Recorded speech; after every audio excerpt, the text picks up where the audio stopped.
Today I wanted to talk about hair loss because it's definitely a huge subject of concern once somebody is having to face chemotherapy. From what I've read in articles, there's some people who do completely refuse chemotherapy because of the fear of losing their hair. And I feel like it's a sense of dignity, our hair. It definitely has a psychosocial impact on not only us, but the people who know us, even acquaintances who don't know us well. It's like suddenly a public announcement that I'm sick, I have cancer, I'm not well. And that makes people awkward. That makes it difficult for them to approach you. Even with my hair, I realize people respond in many different ways, and it's been difficult for certain people to approach me. But getting back to the hair loss, so today is day 14 after my first round of chemotherapy.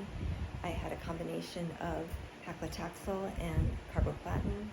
I have stage 1 ovarian cancer, clear cell carcinoma, which is a very aggressive form of epithelial cancer of the ovaries.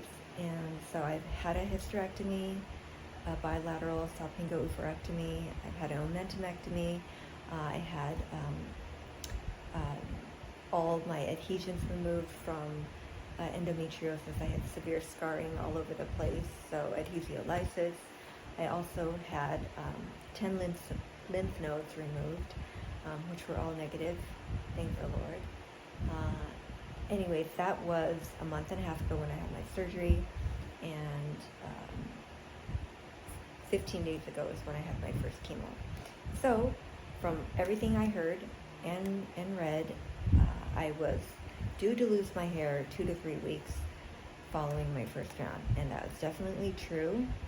I thought maybe I would be one of those lucky ones who, I don't know, who somehow didn't fit, wasn't in that category, but I definitely am. 2 days ago is when my hair started to fall out, and it was just, I don't know, small amounts, but with every passing day, today is day 3, now it's really large clumps, and I'm afraid to touch my hair even because it just keeps falling out. I'm going to do a close-up so you can see the hair that's accumulated on my shoulder here. Well, that doesn't look so bad, but if you see my back, well, my back is covered with hair, and like every time I gather my hair, there's just, as you can see, a lot that comes out. But if I could just talk a little bit about the process of getting here, I would say the worst part is that feeling of dread. It's the pre-grieving, the pre-hair loss grieving. The thought of, I'm going to be bald, I'm going to be unattractive, I'm going to look sick. I don't know when my hair is going to grow back. I've heard all kinds of stories. I mean, you do hear all kinds of stories that people don't grow their hair back for 6 months to a year, or there's certain people whose hair grew back to a certain point, and it was still kind of like an unattractive length, and for 3 years it didn't grow any further than that. There's people who have the experience of chemo curls, and actually I'm hoping that mine will grow back curly because my hair is stick straight and all of this is just fabricated. This is all perm, so it's artificial. Anyways, the feeling of loss before it actually comes is very real. It hurts. It's like your body has gone through so many changes getting to this point, and also changes besides losing your hair once chemo starts. And it's like losing your hair, it's like